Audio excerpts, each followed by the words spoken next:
تو اس کا وہ ہے کفر انکاری. جو میں فرعون کا نام لیتا ہوں تو ایک بات ضرور سمجھاتا ہوں کہ کتنا بڑا تھا لیکن علم سے پیدل تھا.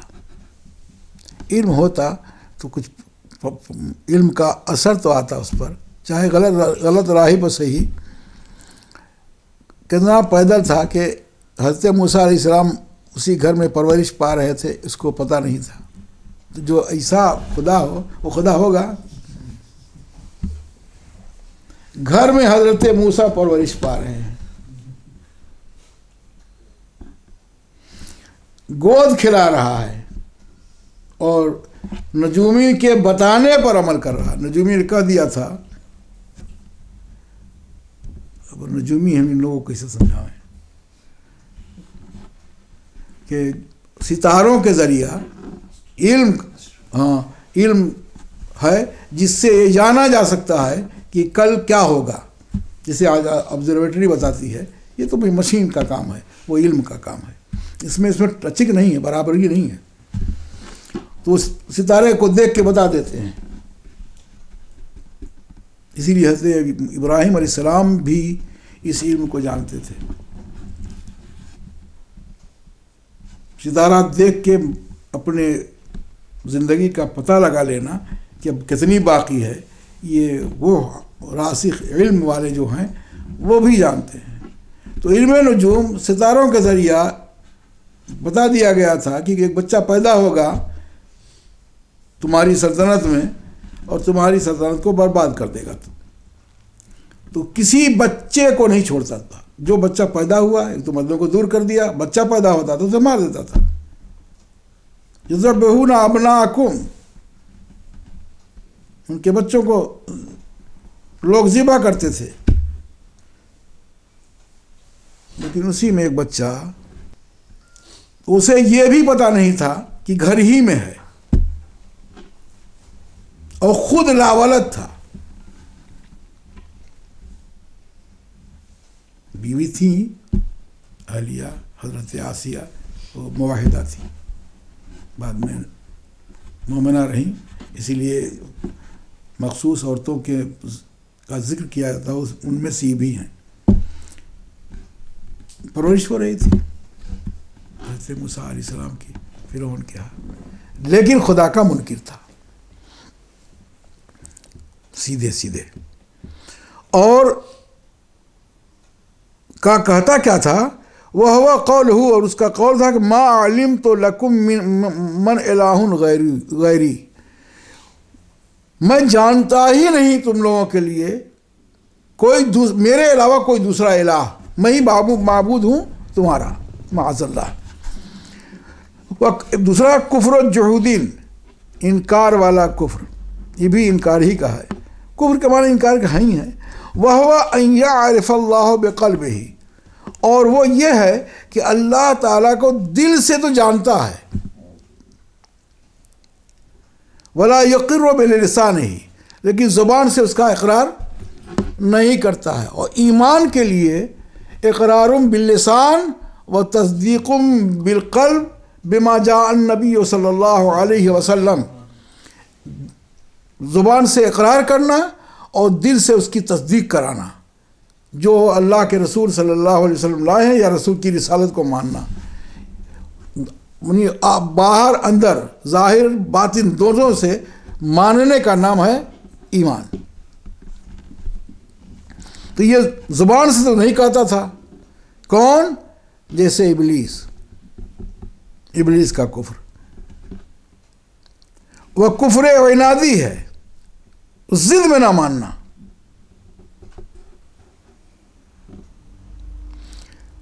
وَهُوَ أَن يَعْرِفَ اللَّهُ بِقَلْبِهِ، وہ شخص ہے، وہ کافر جو اللہ تبارک و تعالیٰ کو پہچانتا ہے اپنے دل سے. وَيَقِرُّ بِلِسَانِهِ، اور اپنی زبان سے بھی اقرار کرتا ہے، لیکن اسے اپنا دین نہیں سمجھتا. وَلَا يَدِينُ بِهِ، لیکن اسے اپنا دین نہیں سمجھتا. وہ جیسے امیہ ابن ابی سلط وغیرہ تھے، یہ مانتے تھے اسلام ہے، اللہ ایک ہے، لیکن دین اپنا نہیں مانتے تھے. اور ایک نفاق والا کفر تو آپ سب جانتے ہیں، کہنا کچھ کرنا کچھ. وہ ان یقر بلسان ہی، اور وہ ایک اقرار کرنا اس بات کا، زبان سے اقرار کرنا، اور نہ اعتقاد رکھنا اس کی صحت کا اپنے دل میں. وَإِذَا لَقُوا الَّذِينَ آمَنُوا قَالُوا آمَنَّا وَإِذَا خَلَوْا إِلَىٰ شَيَاطِینِهِمْ قَالُوا إِنَّا مَعَكُمْ. جب لوگوں میں مومنوں میں بیٹھتے تھے تو کہتے تھے آمنا، ہم ایمان لائے، مومن ہیں. وَإِذَا خَلَوْا إِلَىٰ شَيَاطِینِهِمْ، اور اپنے سرداروں کی طرف جب جاتے تو کیا کہتے إِنَّمَا نَحْنُ مُسْتَهْزِئُونَ، ہم ان سے مذاق کرنے گئے تھے، حقیقت حال وہی ہے جو تمہاری ہے، ہماری ایک ہے، ہم تمہارے ساتھ ہیں. اِنَّا مَعَكُمْ إِنَّمَا نَحْنُ مُسْتَهْزِئُونَ، ہم تمہارے ساتھ ہیں. اور ان سے جو گئے اظہار ایمان کر رہے تھے وہ مذاق کر رہے تھے.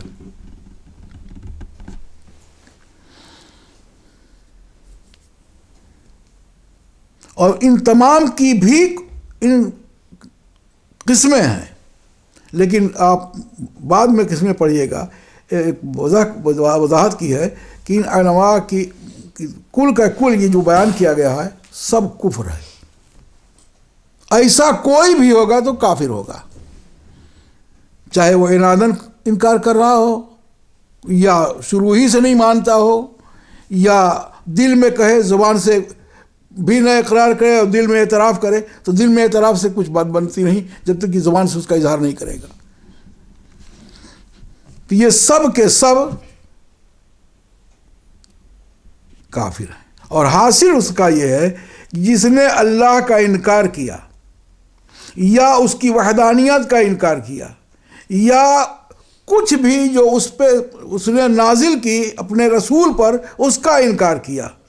یاد رکھیے کچھ بھی، تو پورا قرآن، جہاں ایمان مفصل بچے یاد کرتے ہیں، ہم لوگوں کو یاد رکھنا چاہیے. ایمان مفصل ایسا نہیں ہے کہ بچوں کی ذمہ داری یاد کرنا ہے، بوڑھوں کے لیے نہیں ہے، سب کے لیے ہے.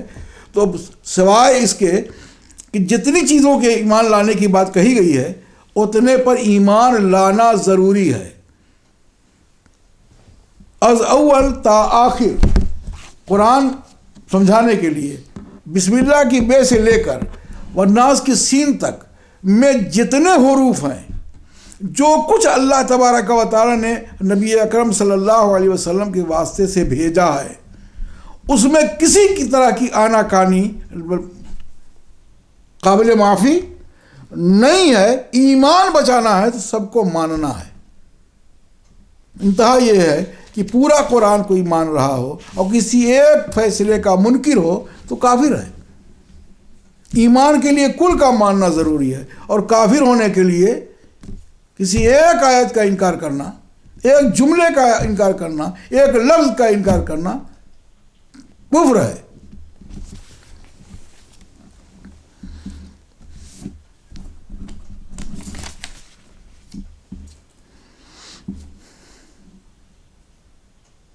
تو کہا یا انکار کیا کسی چیز کا جس میں سے جس کو کہ نازل کیا اللہ تبارک و تعالیٰ نے اپنے رسول پر، یا انکار کیا محمد الرسول اللہ صلی اللہ علیہ وسلم کی نبوت پر کا، ان کے نبی ہونے کا منکر ہوا، یا کسی رسولوں میں سے کسی کا انکار کیا، فہو کافرون، بس وہ کافر ہے. یہ نتیجہ بیان کیا ہے کہ ایسا جس نے کیا وہ مومن ہوگا ہی نہیں. فہو کافرون، وہ کافر ہے. فَإِن مَاتَ عَلَى ذَلِكَ، اور اگر اسی کفر پر وہ مر گیا، فَهُوَ فِي النَّارِ خَالِدًا فِيهَا، تو وہ جہنم میں ہے اور ہمیشہ رہے گا جہنم میں. لا یغفر اللہ لہو، اللہ تبارک و تعالی کبھی بھی معاف نہیں کرے گا اس کو، نہ انبیاء اس کی سفارش کریں گے. جن کی سفارش حضور صلی اللہ علیہ وسلم کریں گے اس میں شرط ہے کہ مومن ہو، اگرچہ گناہگار ہو لیکن مومن ہو تو اس کی سفارش ہوگی. یہ مومن ہی نہیں ہے اور اسی حال میں دنیا سے چلے گئے. انہی کے بارے میں قرآن ارشاد فرما رہا ہے کہ ان الذین کفروا